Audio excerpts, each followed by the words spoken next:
From 41 NBC, it's time for Friday night football action. You're in the end zone, insured by 1-800-SAFE-AUTO. Drive more, spend less. Call or click today for a free quote. Also brought to you by 5-Star Automotive. And hello again, everybody, and welcome to the End Zone presented by Safe Auto. I'm Bill Shanks from FoxSports1670.com in Macon. Tonight, we've got highlights from all over Middle Georgia with games in Milledgeville, Fort Valley, and Perry. We'll start in Macon, as tonight at Henderson Stadium, Northeast hosted Southwest in a battle of two local schools. The Raiders beat Central last week to start out 2-0 on the season, while the Patriots beat Howard to even their record at 1-1. Northeast has won 3 straight games over the Patriots. Head coach C. Wright needed more offense from his Southwest team as it faced a tough defense tonight. Here we go to Henderson Stadium for our first game, the Patriots and the Raiders. Let's check it out. Look at there. It's Charles Olson from Fox Sports 1670 wearing the stripes. And look at Chucky. Make sure no one interrupts the coin toss. He paid me $20 to do that right there. How about that? Way to go, Chucky. Southwest with the ball after Northeast failed to move it, but the Raiders defense very good. Demonte Thomas for the Patriots goes nowhere. Then the Patriots try to drive bit the first quarter. Nice catch by Morgan for a first down, and Southwest knocking on the door. Once again, the Patriots handed off to Thomas, but he stopped cold by Marcus of Northeast, and Southwest stalled. Raiders go to work. Davion Anderson for Northeast on play action, rolls to his left, hits DeAndre Midell for the first down right there. A little bit of offense, but at the first quarter, end of the first quarter, no score. Then a turnover. Raiders cough it up right here. Southwest would recover the ball, but the Northeast defense would just be too tough. The quarterback, Marcel Williams for Southwest, back to pass, looking, and he's going to be brought down by number 54 for Northeast. Just a lot of great defense in that first half. Raiders on their own 40 now, and they're going to fumble. The Patriots get it back. Turnovers all over the place. Then the Raiders would get into the act themselves. Here, coming up on the next play is drop back, interception, number 7, Anderson. He gets it right there. He's near midfield, goes to the 40, 35, and to the 30, and down at the 24, 26-yard line rather. Then Anderson on offense. Look at this little nice run. Down into the red zone to the 4-yard line. And Anderson again will sneak it in for the only touchdown of the first half. The Raiders would get the extra point. They would lead 7-0 in the half and win this game. Raiders 21-6. They are now 3-0. Both teams are off next week. To Milledgeville now, Waco and Baldwin. Here we go with the Braves and the Golden Hawks. And the kickoff. Baldwin wins the toss, receives the football, and they get it around the 5 and go all the way to about the 29-yard line here. And Baldwin would get the ball and start to Jay Chambers, pitches it back to Contavious Thomas. How about a 15-yard run right there? And nice play, but they would have to punt and give it back to the Golden Hawks. Here's the punt, real quick. And there's Pocahontas. How about that? Waco with the ball. William Walker runs about 10 yards. Watch this right here. Nice play for Waco, and they are knocking on the door. Then they hand off to number 18, Jaquilo Johnson, 20 yards. That's some speed right there. Reminds me of my days in high school. Yeah, right. And they would go for a 2-point conversion here, and watch this. A little pitch out. He's got it and gets in there for the corner, and it's 8-0. Waco out on top. Baldwin gets the football back to Jay Chambers now. Is going to hit Jamar Johnson a bullet. 35 yards and a touchdown. The PAT would be no good, and it's 8-6 Waco out on top of a nice touchdown recover right there for Baldwin. Then Baldwin County again, the quarterback. Watch this play coming up here now as the Braves were trying to strike. How about a nice little completion right there? Brian Hypolite. Hope I pronounced that right, Brian. What a nice touchdown. How about 65 yards? Baldwin gets in there for the score. They would go for the 2-point conversion. And it's in there. How about that leap? Shaquille Brown dives over, and it's 14-8 Baldwin at the half. Here's our Ford hit of the week.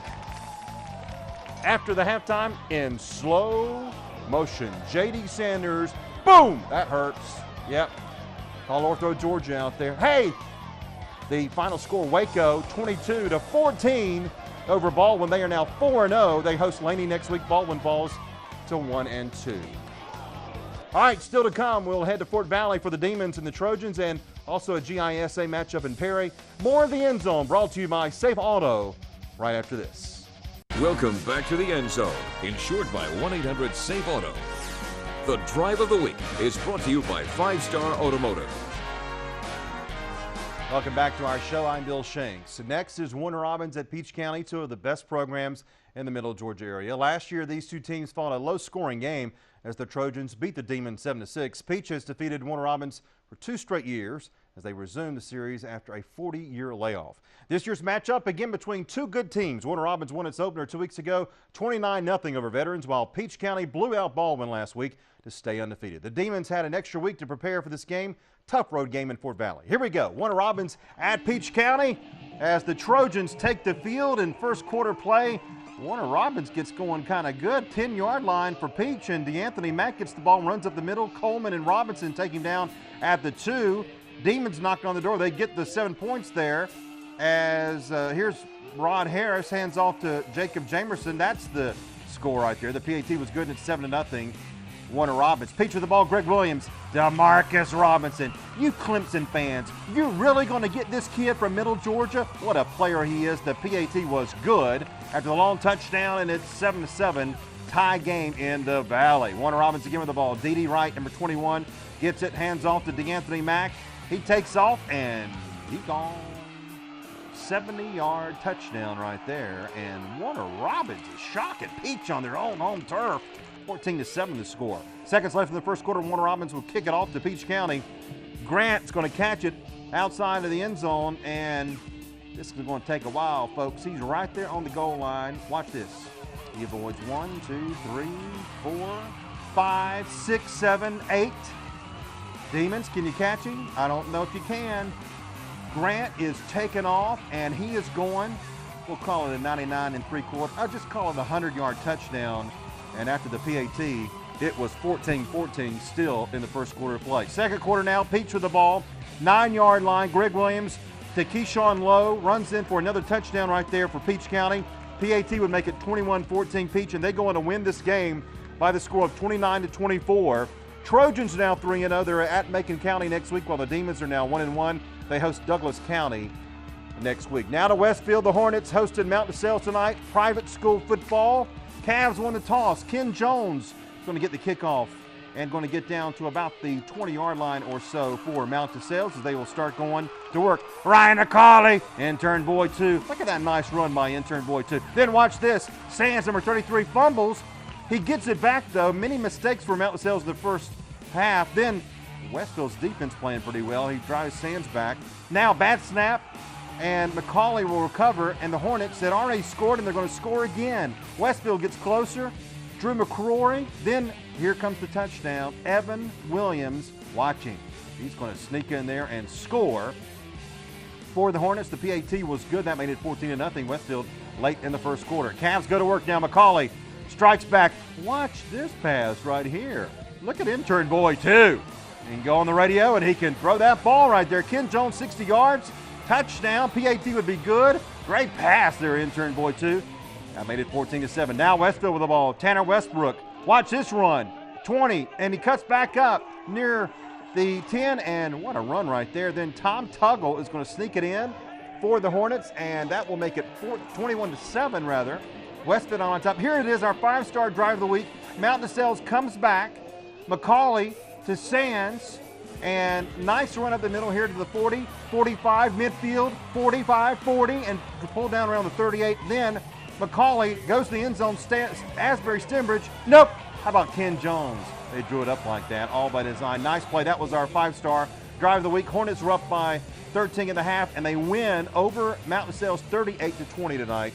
Westfield now 3-0, and the Cavs are at John Milledge next week. We got our game of the week brought to you by Safe Auto. Northside, Westside, right after this. Welcome back to the End Zone, insured by 1-800-SAFE-AUTO.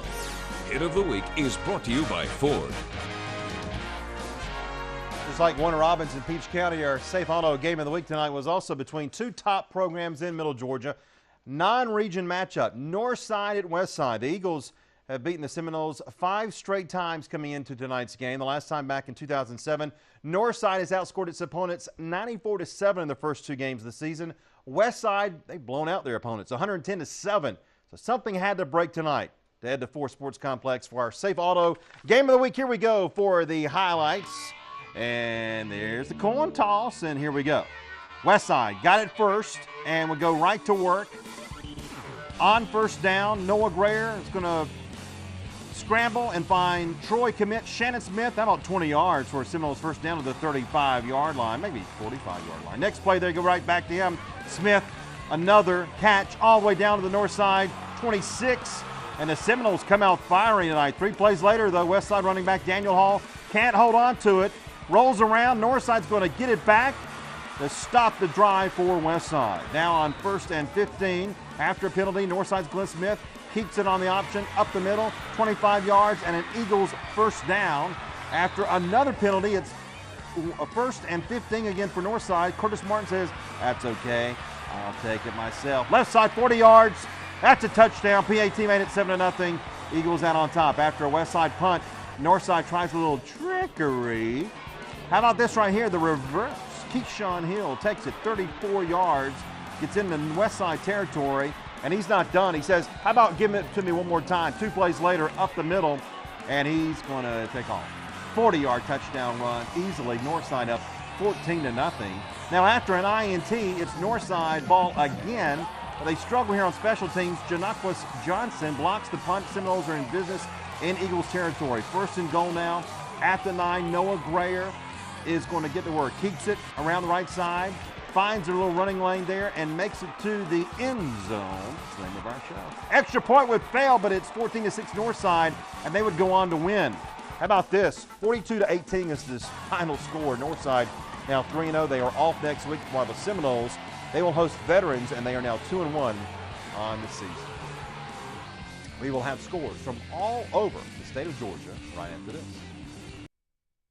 For a local sports talk on the radio, join me from 3 until 6 each weekday afternoon. The Bill Shanks Show, Fox Sports 1670 AM in Macon and online at foxsports1670.com. Plus, check out the morning show with the official Chucky Olson and Daniel Shirley every morning, 7 to 9. And tomorrow, the Saturday scoreboard with the legendary Perry Como. We call him Bobby Pope. All right, let's get to that scoreboard now. We got a lot of scores to get to and some interesting scores as well. Here we go. We start with Tatnall. They are 0-4. Are you kidding me? Bethesda wins 44-36 tonight over the Trojans. They host Deerfield Windsor next week, and the Trojans are young and they are struggling. Deerfield Windsor all over Stratford tonight for the Eagles' first loss of the year. 45-27 is the final score. The Eagles are off next week. Also, Houston County moves to 2-1 on the year. They beat Northside of Columbus tonight at McConnell-Talbert by the score of 41-7. Also, Howard loses. They're now 0-3. They lose to Walnut Grove, and the Huskies are hosting Baldwin next Thursday. Mary Parsons over Henry County tonight. Bulldogs now 2-1. 35-0 is the final score there. They are at Perry next week. The Panthers beat Hawkinsville by the same score, 35-0, and they are now 2-1. Veterans over Harris County, 34-13. That's the first year of the win of the year for the Warhawks. Dublin is 0-3. Oh, good grief. What in the world? They are now 0-3 as they lose big time to the Raiders of West Lawrence. East Lawrence beats Irwin County tonight, 21-13. They're now 2-2. Crawford County's lost 26 in a row. They lose 41-0 to Twiggs County tonight. Also, Wilcox County now 2-1. They beat the Bobcats 28-14. Also, Morgan County, the Bulldogs are now 3-0. They beat Putnam County, who are fall to 2-1 tonight in Eatonton, and Putnam County at Jones County next week. Also, America Sumter over Macon County. The Bulldogs fall to 0-2. And Buford all over Hancock Central. That was a tough road game for Zachary Harris. 43-0 is the final score. Once again, our big winners of the night. We've got Northeast over Southwest. Waco beat Baldwin tonight 22-14. Peach County over Warren Robins by 5 points. Westfield over Mount DeSales 38-20, and Northside beat Westside 42-18. We're out of time. That's our show. Thanks for being with us. We're back next week for more high school football highlights. For all of us at 41 NBC, I'm Bill Shanks. Good night.